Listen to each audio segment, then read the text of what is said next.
Bienvenidos, bienvenidas al 15º capítulo de Espejo Constitucional, 15º capítulo ya, espacio donde comparamos la Constitución vigente y lo que nos propone la Convención Constitucional con su nueva Constitución. Les recuerdo dar like a este video, compartirlo, hacer sus reels, sus TikToks, compartirlo en sus redes sociales, con sus amigos en WhatsApp, para que más personas puedan ver estos contenidos. Les recuerdo también, estamos con nuestro concurso de sumar suscriptores al canal Piensa Liberal. Cuando lleguemos a los 10.000 suscriptores, vamos entonces a sortear 6 títulos de una biblioteca liberal.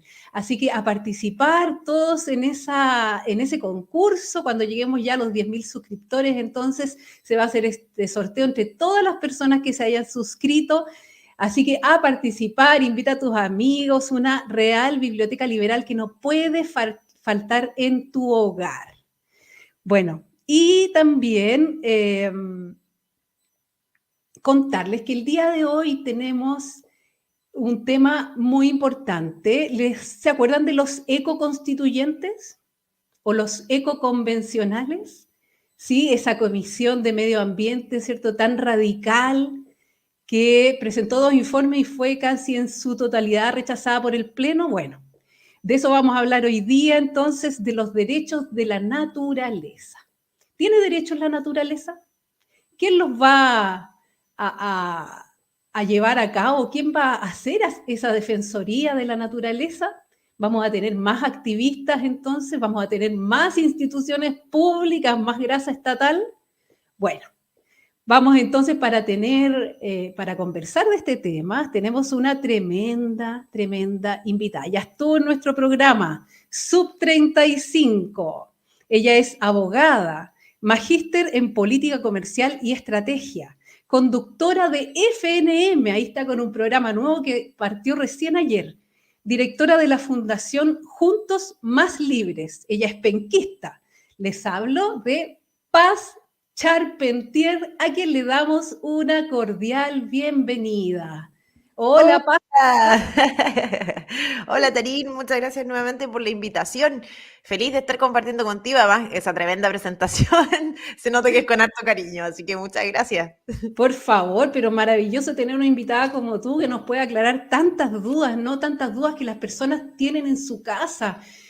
A ver, ¿cómo se vota este próximo 4 de septiembre? Entonces te voy a invitar a ver el semáforo constitucional, que es esta herramienta, ¿cierto?, que tenemos para revisar cada norma, ¿cierto? Usted ahí ingresa en semáforo constitucional, ingresa la norma que quiere revisar y, bueno, le puede salir amarillo, rojo o verde, ¿cierto? Entonces revisemos qué dice el espejo constitucional específicamente de esta norma. Y dice en el detalle del artículo de los derechos de la naturaleza, artículo 4 de los derechos de la naturaleza.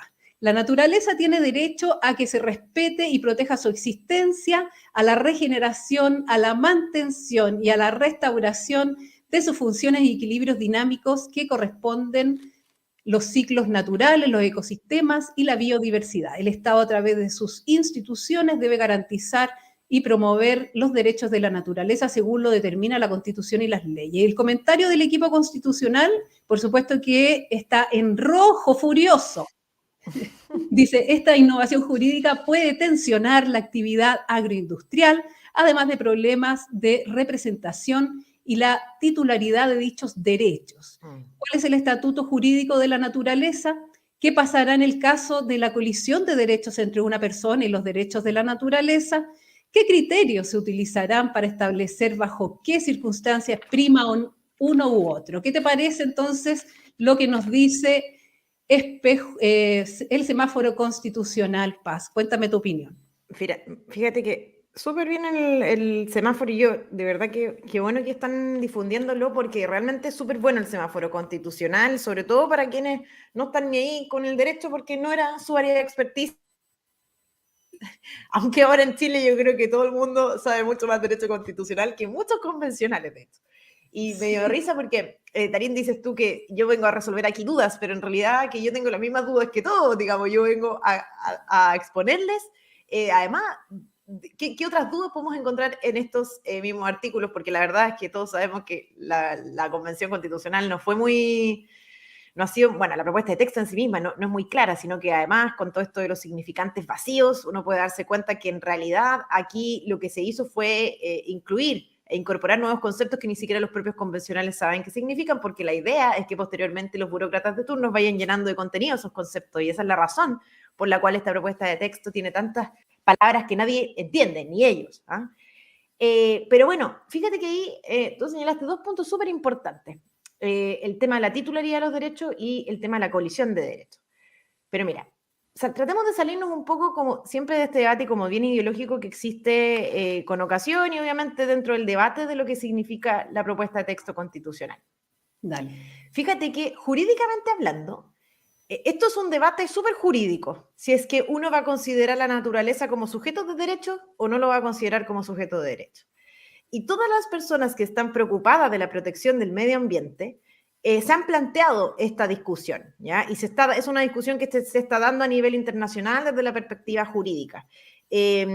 ¿Por qué? Porque el objetivo al final del día es proteger a la naturaleza y al medio ambiente. ¿Por qué? Porque que sea objeto de protección para algunos y sujeto de protección para otros, ¿me entiendes? Si vamos a considerar un objeto o un sujeto, o una persona, digamos, en términos como bien llevados al extremo. ¿Y por qué? Porque todos estamos en la misma, por así decirlo. Bueno, hay unos más extremos que otros, pero todos estamos en la misma. Todos queremos proteger el medio ambiente. Entonces, esa es la base común. Eso es lo que se persigue.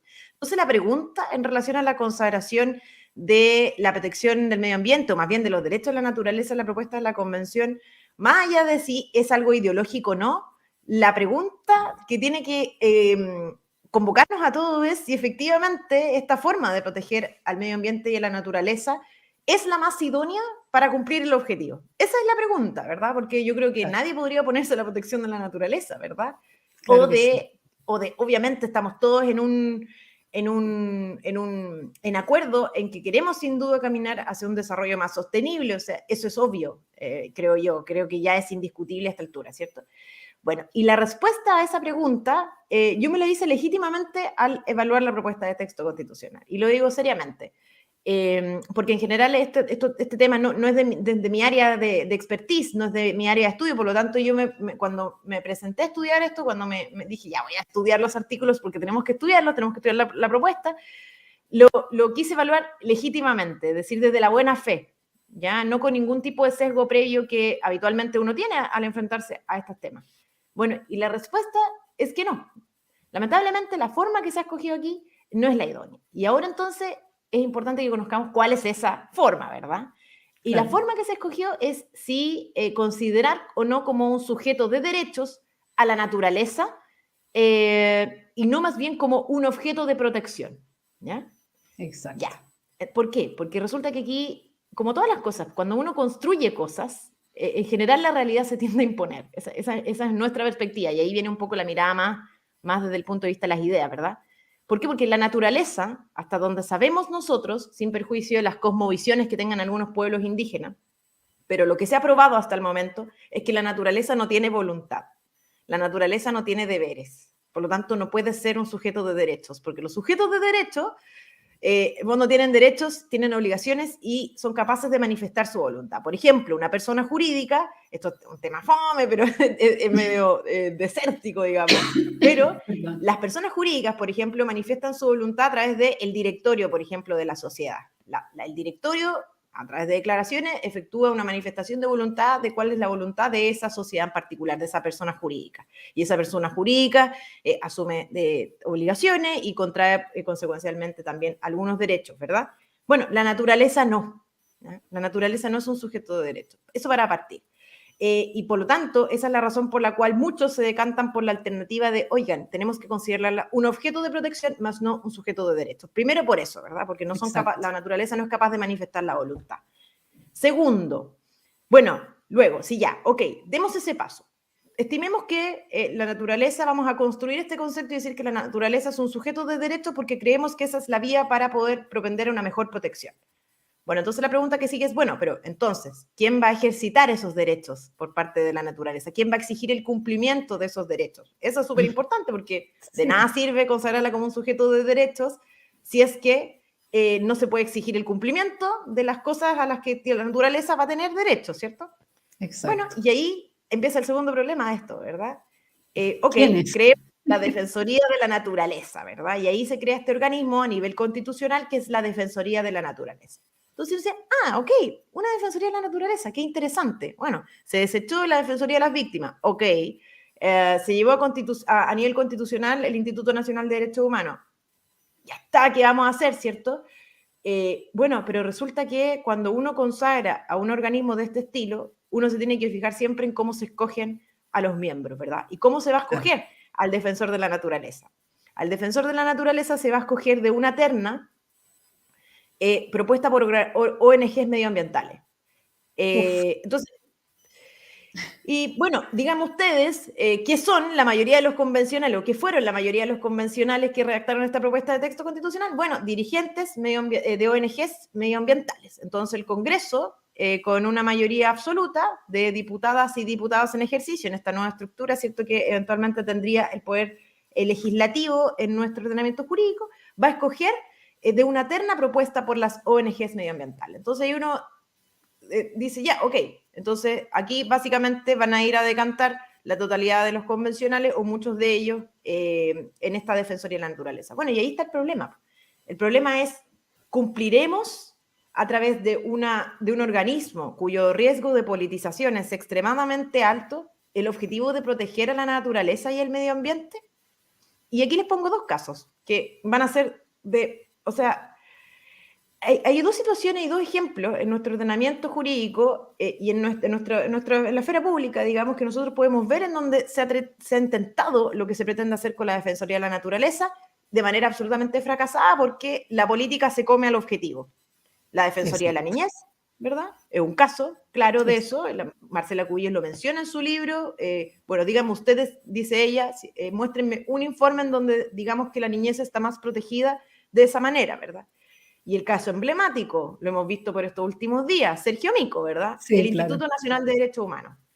¿Creen ustedes que los derechos humanos están más protegidos por la existencia del Instituto Nacional de Derechos Humanos? ¿Por qué lo Claro que digo? no. Porque aquí se consideró que el bien jurídico que tenía que estar protegido eran los derechos humanos.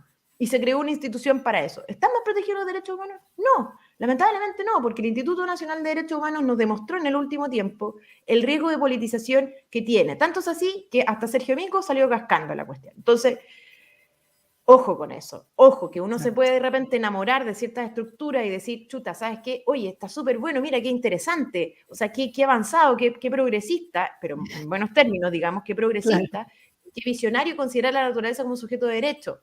Pero bueno, materialicemos la cuestión. Y la materialización de estos ejemplos que yo acabo de dar dista mucho de lo que uno quisiera y lo más importante, que es lo que nos tiene que convocar a todos, ¿qué es lo más importante objetivamente? Tarín, aquí no se cumple el objetivo que es proteger el medio ambiente y la naturaleza. Y eso es lo que nos debe convocar o no convocar respecto de estas propuestas, ¿verdad? ¿Por qué? Exacto. Porque además ya sabemos que la discusión constitucional va a continuar y por lo tanto todas estas cuestiones se van a volver a discutir de ganar la opción apruebo o de ganar la opción rechazo, en Exacto. teoría. Y por otra parte, también considerar que en una sociedad como la nuestra, donde hay urgencias sociales mucho más urgentes, por así decirlo, valga la redundancia, yo creo que proteger la naturaleza y esta defensoría de la naturaleza es un fin a lo mejor para sociedades que están un poco más desarrolladas y que no tienen las urgencias básicas que tenemos nosotros. O sea, ¿cómo vamos a tener una defensoría de la naturaleza si ni siquiera, como tú decías, tenemos una defensoría de las víctimas? Claro, esa es otra de las perspectivas, de las miradas, ¿verdad? De hecho, fíjate que una de las señales de que Chile estábamos caminando hacia el desarrollo era efectivamente considerar el medio ambiente y la naturaleza como algo relevante. ¿Por qué? Porque, de hecho, desde la perspectiva económica, fíjate que para los economistas, desde la perspectiva económica, un bien de lujo es aquel espérate que la tengo, la definición, ¿cómo era precisamente? Bueno, pero mira, no recuerdo perfecto la definición, ¿ya? Pero es en aquellos casos en que los países tienen un ingreso per cápita superior al tanto por ciento, no recuerdo, empiezan a considerar bienes de lujo como este, ¿ya? Que es la protección del medio ambiente y la naturaleza. El medio ambiente como un bien de lujo al que solo pueden acceder los países que tienen ciertos ingresos hacia arriba. O sea, Exacto. si nosotros no hubiésemos tenido el desarrollo que hemos tenido hasta el momento y si no hubiésemos aumentado los ingresos per cápita como lo ha hecho Chile en el último tiempo, difícilmente podríamos estar hablando de la protección del medio ambiente y de la naturaleza. Eso solamente es posible en los países que alcanzan cierto nivel de desarrollo y ciertos niveles de ingreso. Pero no es un tema, y aquí yo en general, ¿por qué? Porque, y eso es algo que sucede con los temas y que a mí Problemas con la... se politizan los temas, digamos. O sea, como que la protección del medio ambiente fuera algo de izquierdas. Y no es así. La protección del medio ambiente es algo que nos tiene que convocar a todos, la protección de la naturaleza y del medio ambiente, porque sin duda es importante para la humanidad.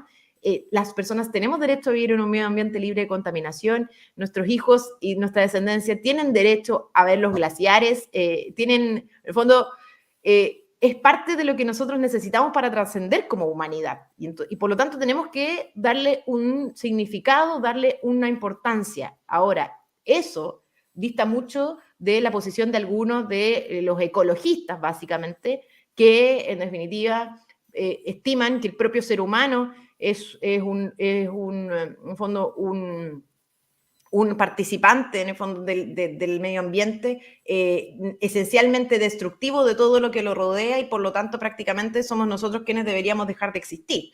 No, yo no lo pienso así y por eso hay que buscar el justo equilibrio en las cosas, pero creo que tenemos que un poco despolitizar ese tema y si no lo vamos a despolitizar, politizarlo de buena manera, en el sentido de considerar que esto es un tema que nos debe convocar a todos, porque creo que es la forma idónea de abordar este tipo de debate.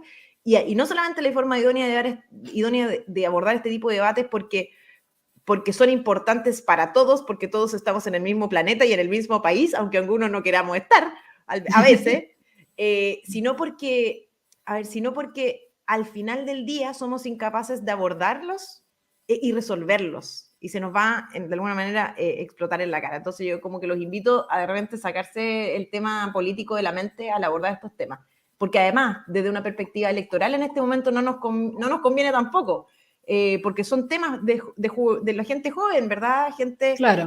más joven que le importan estos temas y que son determinantes al tiempo de emitir su voto, de manera que aquí hay un área que tenemos que explotar como sector y abocarnos como sector y generar propuestas. Exactamente. Bueno, la pregunta es, ¿en la Constitución vigente está consagrado el derecho a la naturaleza como esto? Entonces aquí, Sí. claro, entonces déjame leer la imagen de la norma vigente. En el artículo 8, el capítulo 3 de los derechos y deberes constitucionales. Entonces, dice, el derecho a vivir en un medio ambiente libre de contaminación. Es deber del Estado velar para que este derecho no sea afectado y tutelar la preservación de la naturaleza. Eso es todo lo que dice la Constitución vigente. A pesar de no estar consagrado, entonces, una defensoría de la naturaleza y como lo profundiza tanto la nueva Constitución, nuestro país cuenta con una institucionalidad ambiental conformada por el Ministerio del Medio Ambiente, el Servicio de Evaluación Ambiental y la Superintendencia del Medio Ambiente. Es decir, hay instituciones a pesar de no estar consagrado como tal el derecho de la naturaleza. Y te invito entonces ahora a leer digamos que la primera imagen respecto de la naturaleza, lo que sale en la propuesta de nueva Constitución. Y ojo aquí, que está en el capítulo 2 de Derechos Fundamentales y Garantías. Ya eso lo va a explicar un poquito más después Paz, qué incidencia tiene, ¿cierto?, que esté en derechos fundamentales. El artículo 18 dice, en el numeral 3, la naturaleza es titular de los derechos reconocidos en esta Constitución que le sean aplicables. Artículo 39. El Estado garantiza una educación ambiental que fortalezca la preservación, la conservación y los cuidados requeridos respecto al medio ambiente y la naturaleza y que permita formar conciencia ecológica. Artículo 103. La naturaleza, en numeral 1, perdón, la naturaleza tiene derecho a que se respete y proteja su existencia, a la regeneración, a la mantención y, ojo, a la restauración de sus funciones y equilibrios dinámicos que comprenden los ciclos naturales, los ecosistemas y la biodiversidad. Numeral 2. El Estado debe garantizar y promover los derechos de la naturaleza. Artículo 106. La ley podrá establecer restricciones al ejercicio de determinados derechos para proteger el medio ambiente y la naturaleza. ¿Qué te parecen estas normas, Paz? Sí, mira, ahí está Miguel Hernández, está haciendo varios comentarios súper interesantes en el chat, que tiene toda la razón, ¿eh? Porque si me pueden poner de nuevo el 19 número 8, para que veamos la Claro. diferencia, porque este es un tema que tiene que ver con la perspectiva jurídica de las cosas, y aquí vamos a ver la respuesta. No, este es el, Perdón. el de la, Ese, de la el número vigente. 8, no 18, perdón. Sí, Ya y estoy Miguel enredada, ya Hernández, estoy... entonces, ahí tenemos comentario de Miguel Sí, Hernández. ¿A ese sí, te referías, Pasito? así es. Sí, fíjate que, Perfecto. mira, porque, o sea, aquí muy buena institucionalidad, ahí yo creo que hay aspectos de la institucionalidad que tenemos que sin duda mejorar. O sea, me parece a mí que los órganos políticos de deliberación, por ejemplo, en el caso de las evaluaciones de impacto ambiental, deberían estar al principio y no al final, que es una de las cuestiones que termina siendo contraproducente a nuestra propia certeza jurídica. Pero esos son temas que se pueden debatir respecto de la institucionalidad propiamente tal, que no son temas constitucionales. Aquí, fíjense ustedes que en el capítulo 3 de los derechos y deberes constitucionales, que es de la Constitución vigente, dice el derecho a vivir en un medio ambiente libre de contaminación. Fíjense que ahí se establece el derecho, pero es un derecho fundamental de las personas. Las personas tenemos el derecho a vivir en un medio ambiente libre de contaminación. No es que la naturaleza tenga un derecho, sí. Aquí la naturaleza y el medio ambiente es considerado un objeto de protección, no un sujeto de derechos. Y por lo tanto, como es un objeto de protección, es deber del Estado velar para que este derecho no sea afectado y tutelar la preservación de la naturaleza. Esa es la razón por la cual se genera toda una institucionalidad desde el propio Estado destinado a su protección. ¿Ya? ¿Por qué? Porque es un objeto de derecho, no un sujeto, porque ya vimos que los sujetos, ¿verdad?, de derechos son aquellos que pueden tener derechos y obligaciones, y ya vimos que la naturaleza, hasta lo que hemos probado hasta el momento, la ciencia, ¿verdad?, no tiene voluntad, no tiene, y por lo tanto no tiene deberes y por lo tanto no tiene derechos, ¿verdad? Entonces, acá, bajo la institucionalidad vigente, tenemos el sistema tradicional de protección de la naturaleza y no el que en teoría y no el que recién se está discutiendo su eficiencia o su eficacia hoy, que es transformar a la naturaleza en un sujeto de derechos para una mejor protección. ¿Ya? Ahora, ahí la diferencia, ¿verdad? Aquí dice, la naturaleza es titular de derechos. Acá se considera que la naturaleza es un sujeto de derechos, no un objeto de protección. ¿Ya? Y al ser un sujeto de derechos, se establece como si la naturaleza fuera sujeto de garantías y derechos fundamentales. Y esa es la razón por la cual está en el derecho, en el capítulo 2 de derechos fundamentales y garantías. ¿Ya? Y bueno, y tenemos esa conflictividad, ¿verdad? Si la naturaleza es sujeto de derechos, entonces, si como no tiene voluntad, no la podemos escuchar, no sabemos qué dice al respecto, cuál es su opinión respecto de la exigencia de los derechos que, entre comillas, le están siendo infringidos, entonces se crea esta defensoría de la naturaleza, ¿ya? Exacto. Esa es, a mi juicio, la gran diferencia y que traen, sin duda, y aquí hay una discusión súper, o sea, internacional bien importante. Hay algunos que dicen que no se logra una mejor protección y hay otros que dicen, bueno, tenemos que caminar en el sentido de la experimentación para lograr propender a una mayor protección que la institucionalidad vigente, tanto en Chile como en otras latitudes, no ha funcionado, ¿verdad? Porque vemos cómo, entre comillas, el relato es, vemos cómo ha fracasado este concepto de desarrollo sostenible a nivel internacional y no hemos alcanzado una protección idónea de la naturaleza, ni tampoco de garantizar este derecho a vivir en un medio ambiente libre de contaminación. Entonces, lo que proponen ellos es, oye, no podemos continuar con las mismas recetas porque vamos a tener los mismos resultados. Exacto. Pero todos sabemos, ¿verdad? Todos sabemos que en realidad el desarrollo sostenible como tal no, es algo que se viene caminando o desarrollando desde hace poco tiempo. También sabemos que los principales países que contribuyen a afectar el medio ambiente y la naturaleza son los países ya incluso desarrollados y que continúan siendo a su vez los más contaminantes y por lo tanto, claro, uno dice, chuta, ¿por qué experimentar en un país como el nuestro si sabemos que tenemos una institucionalidad que hasta el momento sin duda tiene que ser mejorada, pero cada vez más desarrollada en ese sentido, ¿ya? Y acá hay otro tema, porque el primer problema entonces es la titularidad, el riesgo de politización y entonces no cumplir el cumplimiento, no cumplir con este objetivo que es proteger a la naturaleza y el medio ambiente con ocasión de esta politización. Y el segundo problema es, bueno, si consideramos a la naturaleza como un sujeto de derechos, como lo podría ser una persona, ¿verdad? Bueno, ¿qué sucede con el famoso problema de la colisión de derechos? Y aquí esto sí que es súper grave. ¿Por qué? Y el otro día una persona de una radio de Talcahuano, acá en Concepción, que está en la costa, y la que escuchan muchos pescadores, bueno, entonces, ¿qué va a primar? ¿El derecho del pescador, verdad? ¿O el derecho de las comunidades indígenas de ese lugar a conservarlo, verdad? ¿O a utilizarlo para su subsistencia? ¿O va a primar el derecho que tiene el conjunto de peces que forma parte de la naturaleza, ¿verdad? ¿Qué prima ahí? ¿Qué prima ahí? O si tenemos entonces un agricultor que es dueño de un terreno, ¿verdad? En donde efectúa actividades de agricultura para desarrollar sus actividades económicas. ¿Qué va a primar? Va a primar el derecho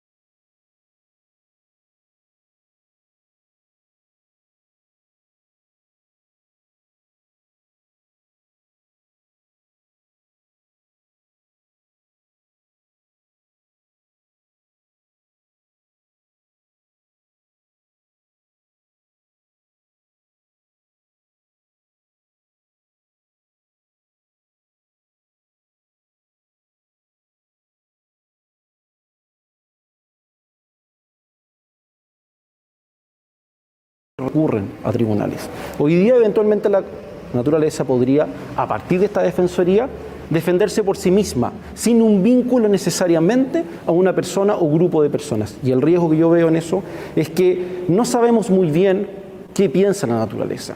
Segundo, la naturaleza ya es objeto de protección y tendría, obviamente, toda la disposición a que el Estado aumente sus deberes en ese sentido. Pero lo que hacemos finalmente, creo yo, en poner a la naturaleza con sujeto de derechos es igualarla con los seres humanos, cuando en mi opinión es una entidad relacionada con nosotros, pero que tiene atributos distintos. Y porque tiene atributos distintos, le reconozco un estatuto diferente. Y ese estatuto diferente es que el Estado, que nos representa a todos, se hace cargo de esa protección de manera intensa en función de distintos instrumentos, leyes, reglamentos, etcétera. Bueno, ahí teníamos entonces al abogado Edesio Carrasco en una entrevista a The Clinic. Se me fue Pasita, Pasita se fue. Algo está pasando entonces con la conexión de Paz. Bueno, seguimos entonces adelante mientras ella se vuelve a conectar. Bueno, como decía entonces el profesor de Derecho Ambiental de la Universidad Católica, Edesio Carrasco, la verdad es que no es sujeto de derecho, sino que es objeto de protección. Muy importante la diferencia, como nos había explicado Paz. Y los invito, aprovechando entonces que Paz está con algunos problemas de conexión, los invito a revisar las opiniones de la investigadora y abogada Marisol Peña en Radio Pauta, referente a la Constitución ecuatoriana que tiene consagrado el derecho a la naturaleza ya desde el año 2008. Vamos entonces con ese video. Atención. Los derechos fundamentales ha ido en evolución en el mundo. Primero, se decía claramente que las personas eran las únicas titulares de los derechos, hablando de personas naturales, nosotros, cada uno de nosotros físicamente considerado, individualmente considerado. Luego se fueron extendiendo varios derechos fundamentales a las personas jurídicas, aquí estamos hablando sociedades, corporaciones y fundaciones.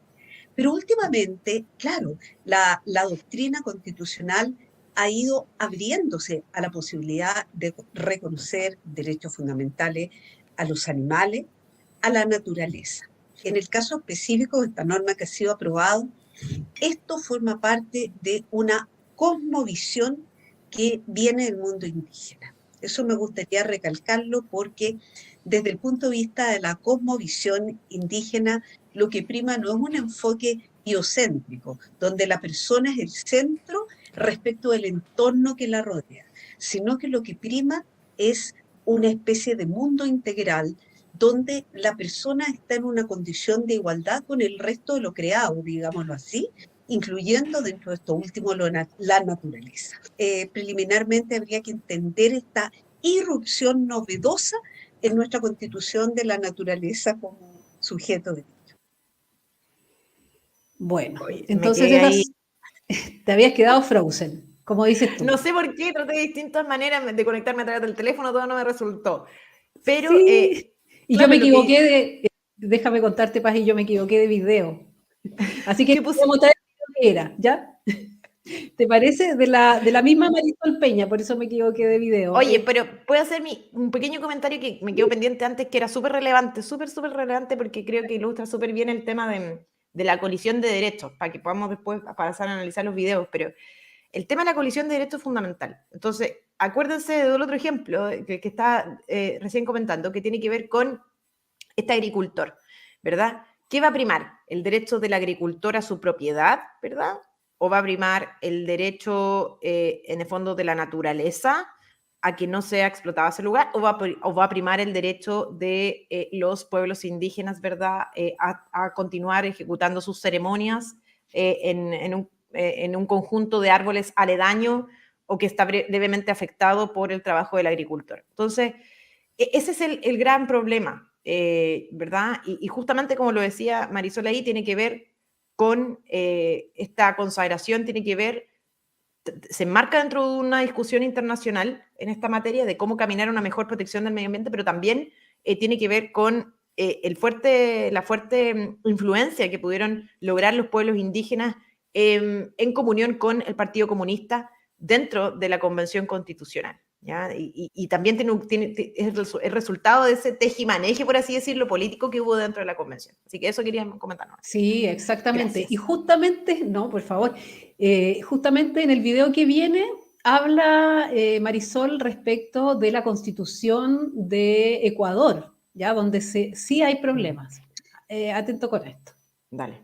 La restauración podría significar, por ejemplo, que de cargo a una empresa maderera o un conjunto de empresas madereras que han talado hectáreas en las cuales estaba plantado bosque nativo, tengan a su costo que recuperar, replantar ese bosque nativo de forma de recuperar la naturaleza en su concepción original.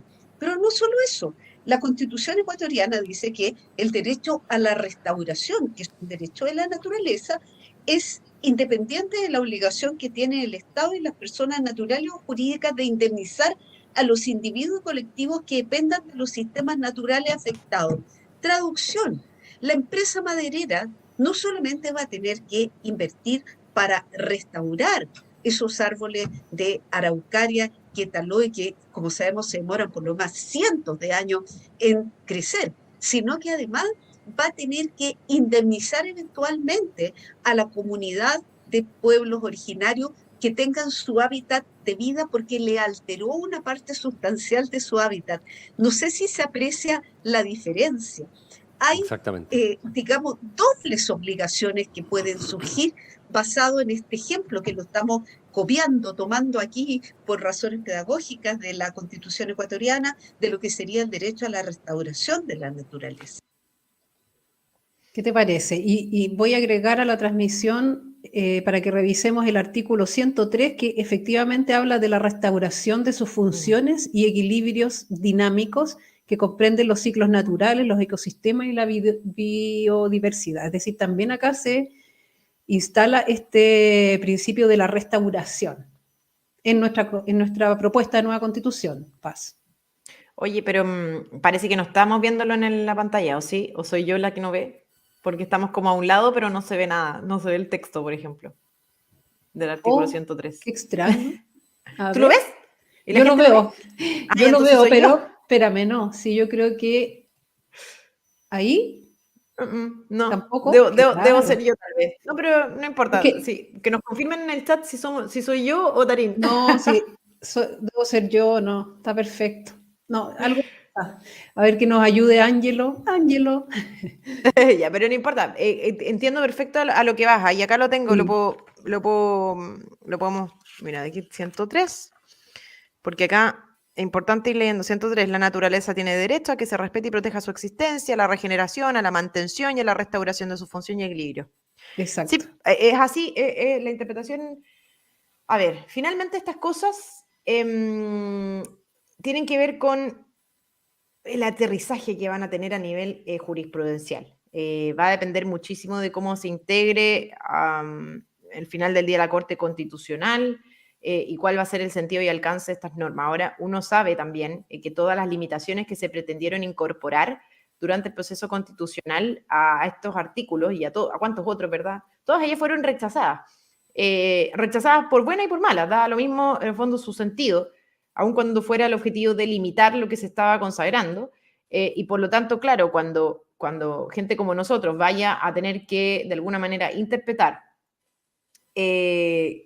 este articulado, entonces vamos a tener que recurrir a lo que quiso o no quiso decir la Convención Constitucional, y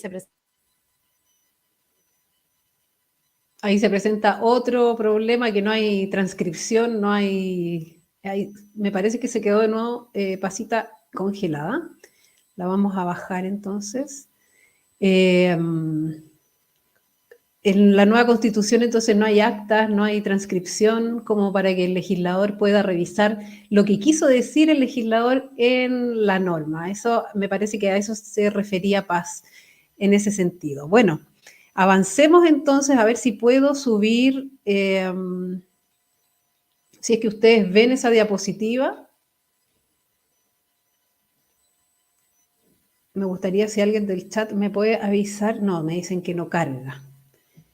Entonces, bueno, seguimos adelante. Pasita sigue congelada. Entonces vamos a revisar un nuevo video.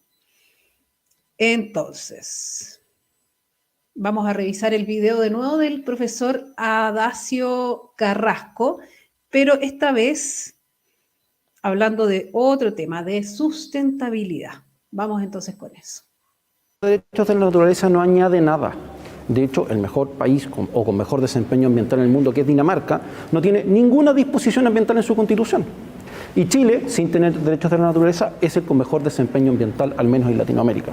¿Qué quiero decir con esto? Obviamente que esto requiere políticas públicas, requiere gestión pública, y habrá buenos y malos gobernantes, habrán buenas y malas leyes, habrán gobiernos más progresistas o menos progresistas en la protección del medio ambiente, y eso se irá definiendo democráticamente, en función de las reglas que progresivamente iremos generando. Y de hecho Chile ha hecho eso, ha ido de manera gradual y escalonada mejorando sus estándares. Falta mucho, por cierto.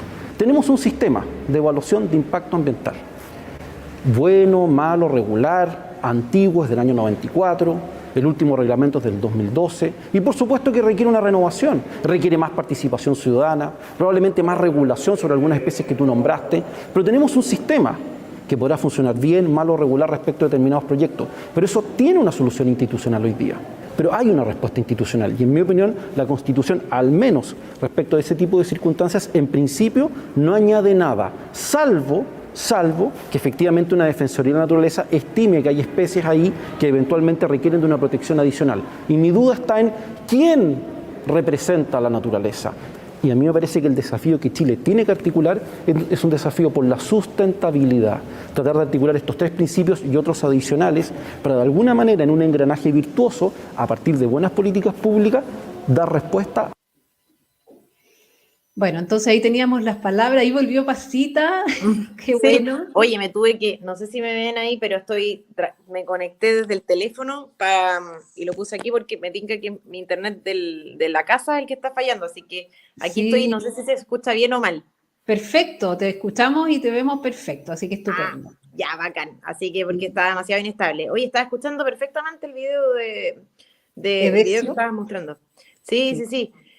Y tal cual, sí, al final, por eso uno de repente piensa y dice, chuta, ¿cuál es el objetivo de caminar hacia una propuesta de texto constitucional eh, llena de adjetivos que no conocemos, llena de nuevas instituciones, y que muchos de ellos, porque claro, además, desde mi perspectiva, esta constitución va a generar miseria, yo así lo creo, pero también la verdad es que gran parte del articulado va a ser letra muerta, porque muchos de los objetivos que se indican aquí no se van a cumplir. O sea, el Estado no tiene la capacidad de poder siquiera fiscalizar todas las cuestiones que se ha propuesto en esta propuesta de texto constitucional. O sea, en materia de derechos sociales, imagínate en materia de educación, todos los fines y principios que analizamos la vez pasada, ¿te acuerdas? Sí, claro. O sea, además de homogeneizar la educación, eso es imposible de fiscalizar. Lo mismo aquí, ¿verdad? Como, ¿por qué? Y por eso yo vuelvo a la pregunta. Aquí, ¿qué nos importa? Si ese es el tema. ¿Nos importa proteger o no proteger a la naturaleza? Y como bien decía la persona del video, chuta, Dinamarca no considera a la naturaleza un sujeto de derecho y sin embargo, tiene los mejores estándares de protección medioambiental del planeta o entre los primeros. Lo mismo en Chile, ¿verdad? Nosotros no hemos considerado hasta ahora a la naturaleza un sujeto de derecho, con todo lo que implica, quién va a asumir la titularidad, ¿verdad? El problema de colisión de derechos, etcétera. Y tenemos de los mejores estándares de protección del medio ambiente y de la naturaleza que existen en nuestro barrio. Entonces, Sí. eso lo quiero, o sea, como tratar de manifestar de alguna manera que no porque lo diga la Constitución se va a cumplir. Y la instancia del proceso constitucional, por más que yo vote rechazo en el plebiscito de entrada, porque de alguna manera veía que se abría un flanco de incertidumbre importante y de riesgo que se está materializando hoy, ¿verdad? Pero oye, era mejorar aquellas cosas que entre comillas no funcionaban. Y esto es más que jurídico, que es el objeto de este programa esencialmente, ¿verdad? Esto es un tema práctico. El tema Sí. práctico es cómo resolvemos los problemas. Y aquí no los estamos resolviendo en distintas materias, ni en educación, ni en salud, ni en pensiones, ni en medio ambiente, en materia de descentralización tampoco. Solamente lo que estamos haciendo aquí es incorporar nuevos elementos de fricción entre chilenos, nuevos elementos de incertidumbre, ¿verdad?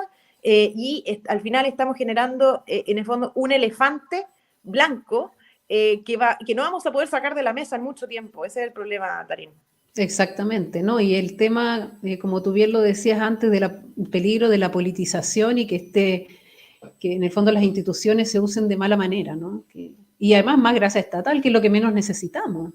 O sea, absolutamente. Pues sí, es que lo que va a pasar es que, mira, imagínate que hoy ya el tema medioambiental pareciera ser el tema de unos pocos, en circunstancias que estamos todos en el mismo barco y así como estamos en el mismo país, estamos en el mismo planeta y nos debe convocar a todos. O sea, nadie Claro que puede sí. quedarse sentado fuera de la mesa en esta materia. Y la pregunta es, ¿cómo resolvemos el problema? Si ya es, en el fondo, ya es un tema que está politizado, imagínate lo que va a suceder de apropiarse la titularidad de la defensa de los derechos de la naturaleza a una institución con ese nivel de riesgo de politización. Sí. A mí me parece muy negativo que hoy, por ejemplo, se encuentre evidentemente politizada la Defensoría de la Niñez, cuando vemos que la Defensoría de la Niñez se involucra en distintas temáticas que no tienen nada que ver con la Defensoría de la Niñez, no entendiendo la posición que ocupa. Vemos también cómo el Instituto Nacional de Derechos Humanos termina purgando directamente a Sergio Mico, que es un ícono de la cultura de la cancelación en este momento, por disentir respecto de los demás miembros del Consejo. ¿Por qué? Porque él denuncia que está capturado el Consejo por algunos movimientos políticos, por algunos partidos políticos. Y así en distintas materias. Y eso es algo que tiene que preocuparnos a todos. Yo no soy... porque hay un principio como del gremialismo, que es la despolitización de los cuerpos intermedios. Yo creo que en algunos casos como estos, cuando se trata de cuestiones tan fundamentales, tenemos que cuidar la despolitización, porque sí es un tema que nos debe convocar a todos. ¿Cómo mejoramos nuestra institucionalidad medioambiental para caminar a un desarrollo sostenible? Esa es la pregunta. Exactamente. Bueno, dime por favor, Pasita, si es que ves esta... Sí, lo veo. Parece que era yo también la de anterior. Sí. Entonces vamos a leer, primero hay una anterior, que sería el capítulo 3, Naturaleza y Medio Ambiente. En el artículo 127, numeral 1, la naturaleza tiene derechos. El Estado y la sociedad tienen el deber de protegerlos y respetarlos. Artículo 128, numeral 1, son principios para la protección de la naturaleza y el medio ambiente, a lo menos los de progresividad, precautorio, preventivo, de justicia ambiental, de solidaridad intergeneracional, de responsabilidad y de acción climática justa. Y después vienen bienes comunes naturales, artículo 134, numeral 1. Los bienes comunes naturales son elementos o componentes de la naturaleza sobre los cuales el Estado tiene un deber especial de custodia con el fin de asegurar los derechos de la naturaleza y el interés de las generaciones presentes y futuras. Numeral 5. El Estado podrá otorgar autorizaciones administrativas para el uso de los bienes comunes naturales inapropiables, conforme a la ley, de manera temporal, sujetas a causales de caducidad, extinción, revocación, con obligaciones específicas de conservación, justificadas en el interés público, la protección de la naturaleza y el beneficio colectivo. Estas autorizaciones, ya sean individuales o colectivas, no generan derechos de propiedad. ¿A qué se refiere con estos bienes comunes naturales, Paz? Si nos puedes explicar eso. Bueno, sí, esto es una nueva clasificación de los bienes que nos propone la propuesta de texto constitucional. Y claro, ¿por qué? Porque parte, en definitiva, señalando una serie de 134... Ya. No, es que tú enumeraste, no me acuerdo, sí, el 132, de una serie de principios, ¿verdad? Que deben inspirar esta nueva institucionalidad en materia de medio ambiente que nos propone la Convención. Bueno, hay muchos de esos principios que tienen contenido en nuestro ordenamiento jurídico, sin embargo, hay otros que no. Y ahí tenemos nuevamente el tema de los significantes vacíos. ¿Por qué? Porque ¿quién va a llenar de contenido estos conceptos? Es algo que queda al final del día entregado a la mera ley simple. Lo mismo pasa en otras materias, por ejemplo, en derecho de propiedad. ¿Por qué? Porque el contenido del derecho no está definido en la propia Constitución, sino que se va a definir posteriormente a través de una ley simple. Hoy día entendemos que la propiedad es uso, goce, disposición, incluso destrucción, desde la perspectiva de algunos juristas. Pero bueno, nada nos dice que la propiedad en el futuro vaya a ser eso.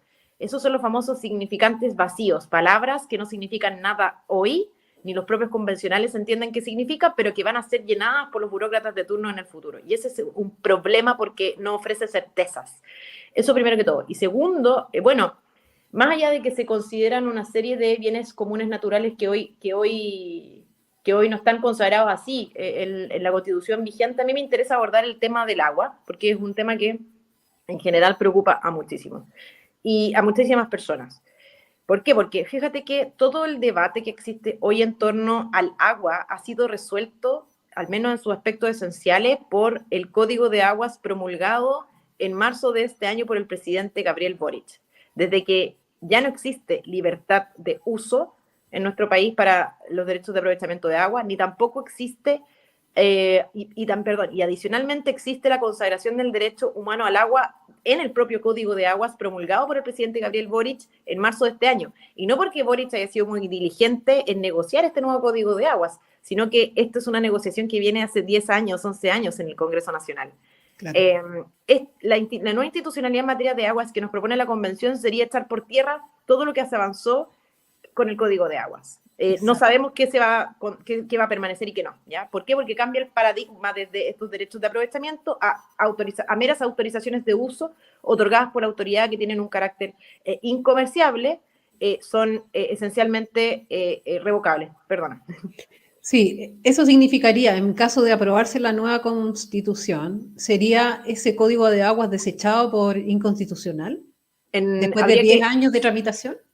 Habría que revisar norma por norma para ver cuál de ellas se ajusta o no a la propuesta de texto constitucional. Y eso evidentemente ofrece una incerteza importante y nuevamente volvemos a la misma pregunta, si eso es lo peor de todo, que fíjate que esta cuestión es de sentido común.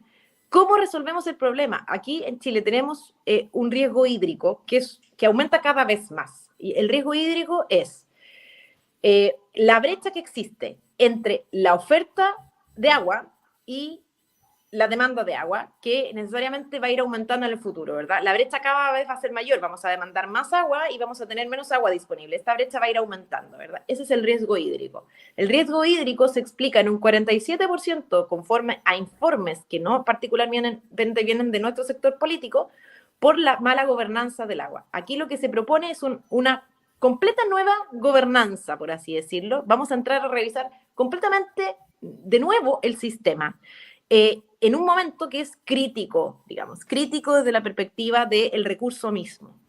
Y lo que nos propone la convención es pasar de estos derechos de aprovechamiento a meras autorizaciones de uso incomerciables, como son hoy los derechos de aprovechamiento de agua, que se transan una vez que han sido constituidos, ¿verdad?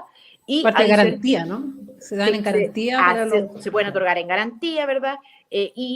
Muchos de los predios valen porque precisamente tienen derechos de aprovechamiento de aguas asociados a ese predio. Entonces, si bien esta institucionalidad que nos propone la Convención va a ir progresivamente aplicándose en virtud de los artículos transitorios, lo cierto es que de manera inmediata todos los derechos de aprovechamiento de agua se transforman en meras autorizaciones de uso, lo que a juicio de incluso algunos expertos constituye una expropiación regulatoria. Fíjense lo que estoy diciendo. Es tanta el cambio en la naturaleza jurídica que latera, porque, bueno, pero este programa es espejo constitucional, así que... Claro. pero para que las personas que nos ven, que obvio que es un público cautivo y que le interesan más a fondo estos temas, Sí, pero claro. Lo que se propone aquí es cambiar a tal nivel o magnitud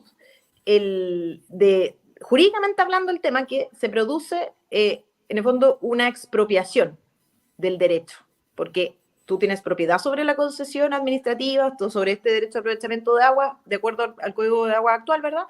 Por una mera autorización de uso que ve precarizado a tal nivel el derecho que constituye una expropiación regulatoria. Expropiación regulatoria que debería, por lo tanto, contemplarse en esta misma propuesta de texto constitucional un procedimiento indemnizatorio especial para aquellas personas que tienen propiedad sobre este derecho de aprovechamiento de aguas de carácter incorporal, ¿verdad? Porque no es que la persona sea dueña del agua a sí mismo, sino que de un derecho que es una cosa incorporal. Y por lo tanto, aquí en esta propuesta de texto, no solo nos establece todo un procedimiento indemnizatorio para el cambio de calidad o la precarización del derecho de aprovechamiento de agua en sí mismo, sino que además también conocemos que la norma de expropiación propiamente tal es débil porque contempla esto del precio justo precio, no sé, que no es en ningún caso el daño patrimonial efectivamente causado, que es el precio de mercado como lo entendemos hoy día. Entonces también ahí hay un tema, de verdad, Sí. junto con todo lo otro que en materia de agua. Bueno, y el presidente dejó claro que el precio justo es el 40% del precio de mercado, Aparte, con los balones de gas, ¿no? sí, Bueno. ese es un tremendo. Y ahí hay otro temón, Tarín. Bueno, es que aquí estamos llenos, porque el otro estaba viendo, estábamos llenos de incendios por todos lados, pero ahí hay otro tema, porque, chuta, ahí a mí me genera la siguiente duda. Yo creo que aquí hay una. A ver, tenemos una empresa pública vendiendo bajo el precio de mercado. Habrá que ver si eso es bajo o no una medida de costo relevante. ¿Por qué? Porque se supone que cuando existe un competidor de esa magnitud que tiene poder de mercado, ¿verdad? Que tiene una posición de dominancia, porque estamos hablando de una empresa estatal que, como la ENAP, ¿verdad? Si está vendiendo bajo una medida de costo relevante, que es una medida económica, los economistas deberán decirnos qué es eso, y habrá que determinarlo si procede o no en este caso. Bueno, estaríamos frente también a una práctica anticompetitiva. Exactamente. Y por lo tanto podría ser requerido por precio predatorio incluso a la propia empresa estatal. Entonces, ojo con eso, que claro, aquí en general uno tiende así como, ¡ay, sí, el gas a precio justo! Que como tú bien dices, ahí hay ¿qué es lo que cree el propio presidente Boric de precio justo? Sí, pues que no le engañen. Así es, pues. Exactamente, él mismo lo dice, se pisa la cola. Bueno, para avanzar un poco, porque estamos ya casi en la hora, les quería decir que la Comisión de Medio Ambiente, así se llama, Comisión de Medio Ambiente, Derechos de la Naturaleza, Bienes Naturales Comunes y Modelo Económico, al final, que era lo que menos les interesaba, fue conocida por su atrincherada ideología y sus integrantes como ecoconstituyentes. En el primer informe que presentó el Pleno, fueron rechazados todos sus artículos, salvo medio artículo, por lo que tuvo que volver a la comisión para ser revisada y modificada. Y del segundo informe, el Pleno aprobó solo 6 artículos, ya que los convencionales socialistas no apoyaron, al parecer, después de haber comprometido su voto favorable. Es por esto que los ecoconstituyentes funaron a los miembros del colectivo socialista, cuestión repudiable y antidemocrática a los que por supuesto ya nos tiene acostumbrados el octubrismo. Atención entonces con esa funa. En general,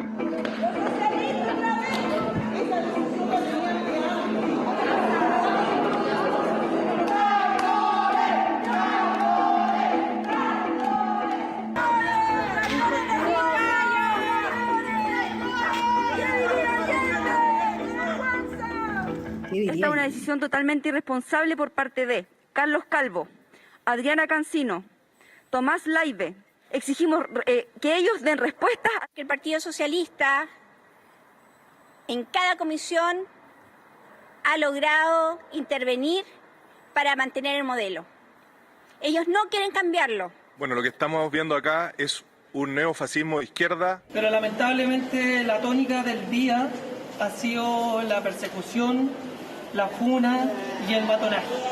Nosotros no vamos a aceptar que esa sea la forma de deliberación en esta convención. Esa comisión ha estado controlada por posiciones muy extremas medioambientales. Es que hay que buscar un cierto equilibrio entre cuidado al medio ambiente, pero también el crecimiento económico. Yo no comparto que se hable de funa. La Convención Constitucional tiene un principio de transparencia. El colectivo socialista reiteradas veces viene incumpliendo los acuerdos. Yo no comparto la decisión del colectivo socialista, creo que juega con los tiempos de la convención. Dicho eso, creo que el ambiente de ayer no corresponde. Debemos respetarnos en las diferencias, que son muy legítimas. Me parece que estos actos de matonaje, que corresponden a conductas protofascistas, son inaceptables. Bueno, ya podemos entonces tener un anticipo de lo que podría ser una defensoría de la naturaleza, Paz. ¿Qué te parece? Terrible. O sea, a mí me parece terrible cómo se abordó el debate en esta materia, y ahí vemos cómo, fíjense ustedes, este vínculo de pueblos indígenas con miembros del Partido Comunista y cercanos al Partido Comunista. Tanto es así que ellos lograron imponernos esta Constitución, pues más allá incluso de lo que el propio Partido Socialista pudo hacer dentro de la Convención Constitucional, que en oportunidades en fondo votaban de manera un poco más razonable. Sin embargo, no fue suficiente para poder traspasar la barrera y que se involucraran algunos de todos los acuerdos a los que llegaron al centro político, a la centro derecha y a la derecha dentro de la Convención Constitucional. Esa es la verdad. Por eso a mí me hace tanto ruido que después de todo este proceso el Partido Socialista continúe creyendo que va a poder sentarse a la mesa de manera civilizada con quienes están dispuestos a la purga, con quienes están dispuestos a la exclusión absoluta de no seguirse sus términos. Por eso es importante, y con esto quiero cerrar algo. ¿Qué pasa? Que es súper importante que durante esta semana todos nosotros presionemos a los comunistas, a los frente amplistas, al PPD, al Partido Socialista y a todo ese mundo que todavía continúan en apruebo, a que indiquen que si de aprobarse la propuesta de texto constitucional, bueno, qué cambios están dispuestos a llevar adelante. ¿Por qué? Porque ahí está el elemento de conflicto. Ahí está el elemento de conflicto que se grafica también en este video, en donde se postula como una traición el hecho de haber rechazado algunas disposiciones ecologistas extremas apoyadas por pueblos indígenas y apoyadas por el Partido Comunista, con el objetivo de poder controlar al resto de la convención, porque fue precisamente ese vínculo el que permitió controlar el tercio dentro de la Convención Constitucional y generó lo que tenemos hoy. Entonces, presionemos todo lo que podamos a la izquierda radical del apruebo para que nos digan que están dispuestos a modificar. ¿Por qué? Porque va a pasar lo mismo que pasó en la centro derecha y en la derecha, ¿verdad? Si es que se efectúa una declaración de cuáles son los cambios que ellos están dispuestos a hacer de aprobarse la propuesta de texto constitucional, eso va a generar tirria en quienes no están dispuestos realmente a modificar la propuesta de la convención, que el Partido Comunista, los escaños reservados, ¿verdad?, que constituyeron este tercio y que forman hoy día parte del gobierno, sin duda, Tarín. Entonces, ahí hay que meter aguja, o sea, no somos nosotros los que tenemos que dar razones hoy, son ellos, y creo que ahí radica también parte del éxito o fracaso electoral que podamos tener de aquí a septiembre. Exactamente, hay que entonces, como dicen en el fútbol, llevar la pelota al piso y que nos den credenciales democráticas, en definitiva, porque evidentemente no las hay de parte de la izquierda más extrema, ¿no? Lo que es el Frente Amplio, el Partido Comunista, y otros que están además hacia la izquierda de ellos. Bueno, Paz, una vez más te quiero agradecer por habernos acompañado el día de hoy, Realmente siempre tus palabras son muy sabias para que la gente vaya entendiendo, ¿cierto? Y lo pones en palabras muy entendibles, ¿cierto? Eres muy locuaz para explicar, así que te lo agradezco. Muchas gracias, Saribel. No, muchas gracias a ti por la invitación, yo feliz de participar. Además, encuentro que has hecho un trabajo súper importante. Piensa que todo esto va a quedar para la historia, porque, a ver, es un poco lo que yo pensaba cuando hacía el día a día en la convención. Muchas veces uno dice, chuta, no, en realidad no tenemos tanta audiencia. Por ejemplo, en mi caso nunca teníamos tanta audiencia porque era en temas difíciles de comprender, pero esto sirve porque queda para registro de quienes vayan a levantar actas históricas en el futuro, ¿verdad? Respecto a lo que ha sido este proceso. Todas estas opiniones vertidas aquí y que van a quedar registradas son súper importantes para el futuro, para que no nos pase lo mismo, para que tengamos conciencia histórica de lo que ha sido este proceso y logremos transmitírselo a las generaciones que vienen, para que no volvamos a cometer los mismos errores. Así que de verdad que yo te agradezco tu invitación. Siempre voy a estar disponible en la medida que yo pueda y que ustedes me quieran aquí participando. Así que, Tarín, muchas gracias por tus palabras, por tu apoyo, por tu trabajo, a ti y a todo el equipo de Piensa Liberal. Así que muchas gracias. Muchas gracias, Pasita. Entonces será para una próxima oportunidad. Que estés muy bien. Igual tú. Chao, chao, nos vemos. Bueno, ahí teníamos entonces a Paz, siempre, como decía, siempre tan locuaz, ¿cierto? Y lúcida para comentarnos estos temas que son complicados, ¿cierto? De repente uno dice, pucha, el ladrillo que me estoy metiendo, pero en realidad hay que hacerlo accesible para toda la comunidad, para todas las personas, para usted, señora, en su casa. Y bueno, recordarles que pueden dar like a este video, suscribirse al canal, tenemos nuestro concurso de suscriptores, tenemos eso, cuando lleguemos a los 10.000 suscriptores, entonces vamos a sortear una tremenda biblioteca liberal de 6 títulos que no pueden faltar en su hogar. Así que bueno, dicho todo esto, les recuerdo el voto obligatorio, ¿cierto? Para el 4 de septiembre. Voy a agregar a la transmisión a ver si está por acá.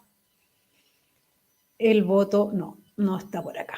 El voto obligatorio, entonces, el 4 de septiembre, como siempre, dale like a este live, a este en vivo.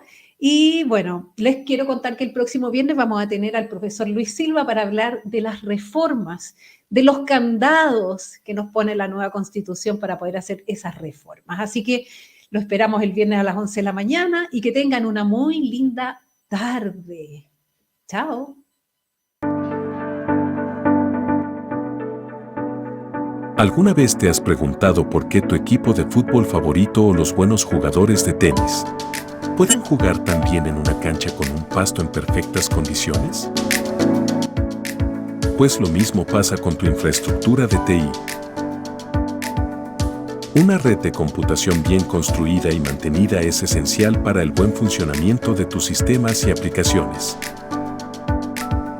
En Fair Supply, nuestra empresa especializada en redes y comunicaciones, nos encargamos de mantener tu infraestructura de TI en óptimas condiciones. Contáctanos para más información y deja que nos encarguemos de tu delicado pasto, o en este caso, de tu delicada infraestructura de TI.